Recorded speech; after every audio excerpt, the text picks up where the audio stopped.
In this blog, we're going to learn about strategies for auditing a process where that's not defined, where there's not a simple defined procedure or work instruction for us to follow, to the point where we can develop an audit checklist that we can use during that type of audit. If we look at the ISO standards for our kind of management system processes, yes, they mandate some mandatory documentation. We must have a defined policy, defined objectives, things like that.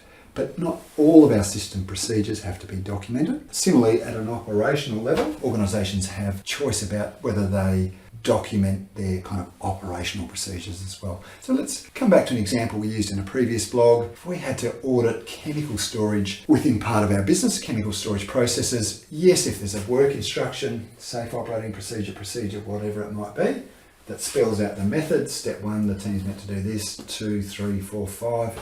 Great, that's easy to audit against, reasonably easy to audit against. It's already saying, here's what's required.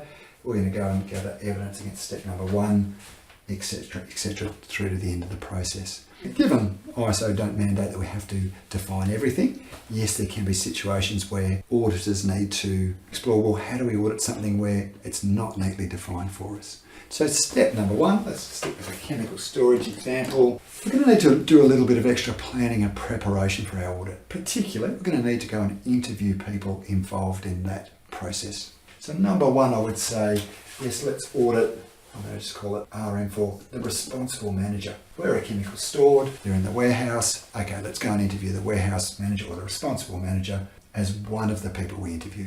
And we essentially are interviewing that person to say, okay, when chemicals are received, what are the steps involved in putting them away and storing them? Really, we're trying to build up a step of what's required at steps 1, 2, 3, 4, 5 and beyond. Based on the interview, we'll note down basically this is what the responsible manager said at each step. Really important consideration is we really need to interview prior to the audit more than one person. So at least one more, if not 2 more people who are involved in the process. Again, we'll go interview that second person when our batch of chemicals is received. What are the key steps in storing and putting away the chemicals? Even a third person. And what we're really looking for there, if person number 2 and person number 3 roughly say, yep, the steps are pretty similar to what the responsible manager told us, great, we've now got a little bit of an audit checklist, there's consistency in the process, and we can start auditing against it. Because a really important thing to understand, even though ISO may not mandate that an operational process be documented under the operational control requirements, we still need to deliver that process consistently and effectively. So by interviewing different people, we can see, is there a level of consistency? Great, there is. We've now got a bit of a checklist to start auditing against.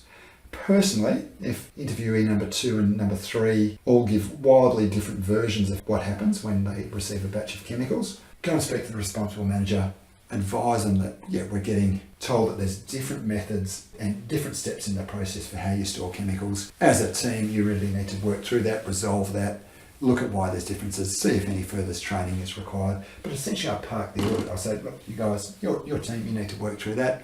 Come back and audit you in 3 months, 6 months, something like that. Once we get more experience as an auditor, we do have some other options. We could pull out the regulation for storing chemicals in the workplace and use some of that as the basis for our audit.